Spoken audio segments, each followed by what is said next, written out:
Hello అండి, అందరికీ నమస్తే. అడేనే మొక్క గురించి నాకు ఒక చిన్న డౌట్ అండి. చూసారు కదా, నాకు దగ్గర ఒకటే ఒక మొక్క ఉంది. ఇది కూడా నేను కొమ్మ ద్వారానే పెంచుకున్నాను అనమాట, మా అక్క వాళ్ళ ఇంట్లో నుంచి తెచ్చుకొని. ఇది మంచిగా వేర్లు వచ్చిన తర్వాత అమ్మ వాళ్ళ ఇంటికి తీసుకొచ్చాను. గ్రోత్ అయితే మంచిగానే ఉందండి. 1 మంత్ బ్యాక్ ఏంటంటే ఇక్కడ మొగ్గలు వచ్చినాయి. 1 మంత్ బ్యాక్ మొగ్గలు వచ్చి ఈ ప్లేస్లో వచ్చినాయి అనమాట. మొగ్గలు వచ్చినాయి కానీ పోయలేదు, రాలిపోయినాయి.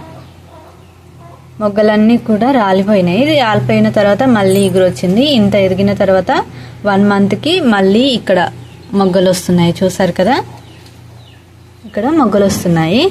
కానీ ఇవి కూడా రాలిపోతున్నాయి అండి. చూడండి, ఆల్రెడీ కొన్ని మొగ్గలు రాలిపోయినాయి.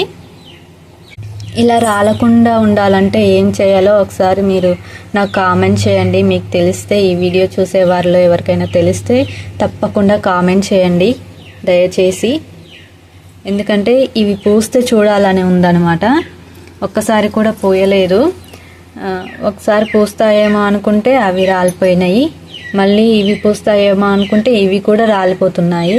ఇలా రాలిపోకుండా ఉండాలంటే ఈ పూత ఏం చేయాలో నాకు కామెంట్ చేయండి దయచేసి. అండ్ ఇక్కడ ఇగురు కూడా వస్తుంది చూడండి. ఈ మొక్కకి నేను కటింగ్ ఇవ్వాలనుకున్నాను, కానీ అంతలోనే మళ్ళీ పూత వస్తుంది అనమాట. మళ్ళీ కటింగ్ ఇవ్వాలనిపించట్లేదు. ఈ పూత కూడా రాలిపోతుంది. ఏం చేయాలో అర్థం కావట్లేదు. ఒకవేళ కటింగ్ చేస్తే ఎలా చేయాలో కూడా కామెంట్ చేయండి. అంటే ఈ మొక్క అనేది బాగానే ఒక మోరెడు కంటే పెద్దనే ఉందండి. చూడండి, మోరెడు కంటే పెద్దగానే ఉంది. 2 years మొక్క అనమాట ఇది. ఒకవేళ కటింగ్ ఇవ్వాలనుకుంటే ఎన్ని ఇంచుల వరకు కట్ చేయొచ్చో కామెంట్ చేయండి తప్పకుండా. ఇందులో చామంతి మొక్క పెట్టాను.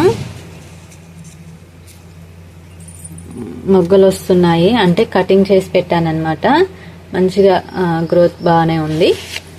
సరే, ఈ మొక్క గురించి కాదులేండి, ఈ మొక్క గురించి అయితే తప్పకుండా నాకు కామెంట్ చేయండి. థ్యాంక్ యూ అండి, thank you very much. Just ఈ మొక్క గురించి చూపించడం కోసమే వీడియో చేస్తున్నాను. Thank you.